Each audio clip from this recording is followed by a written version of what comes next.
பாட்டி பாட்டி, என் டிராயிங்க பாருங்க, கிளாஸ்லயே நான் தான் ஃபர்ஸ்ட், மத்தவங்கெல்லாம் என்னை விட மோசமா வரைஞ்சிருக்காங்க. ரொம்ப அழகா இருக்கு கண்ணா. ஆனா மத்தவங்கள விட நான் தான் பெரிய ஆளுன்னு என்னைக்குமே சொல்லக்கூடாது. அதுதான் ஆத்திச்சூடியில உடையது விளம்பேல்னு ஔவையார் சொல்லியிருக்காங்க. உடையது விளம்பேலா? அப்படின்னா என்ன பாட்டி? நான் வரைஞ்சது சூப்பரா இருக்குன்னு சொல்லக்கூடாதா? உன்கிட்ட இருக்கிற திறமையையோ வெற்றியையோ மத்தவங்க கிட்ட சொல்லி தற்பெருமை பேசக்கூடாதுன்னு அர்த்தம்டா. ஏன்னா எனக்கு பெருமையா இருந்தா சொல்லணும்னு தோணுமே. நீயே உன்னை புகழ்ந்துகிட்டா அது உன்னோட அகங்காரத்தை காட்டும். அது சில நேரத்துல மத்தவங்களுக்கு வருத்தத்தை கூட தரலாம். அந்த மாமரத்தை பாரு, நிறைய பழங்களை சுமக்கும்போது அது தன்னோட கிளைகளை தாழ்த்தி அடக்கமா நிக்குது.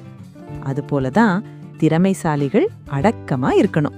ஓ, அப்போ நம்ம பத்தி மத்தவங்க தான் புகழணும், நாமளே சொல்லக்கூடாது, அப்படித்தானே? சரியா சொன்ன. உன்னோட செயல்கள் உன்னை பத்தி பேசணும், உன்னோட வாய் பேசக்கூடாது. அதுதான் உடையது விளம்பேல். புரிஞ்சிடுச்சு பாட்டி. இனிமே நான் என் திறமைய செயல்ல மட்டும் காட்டுவேன்.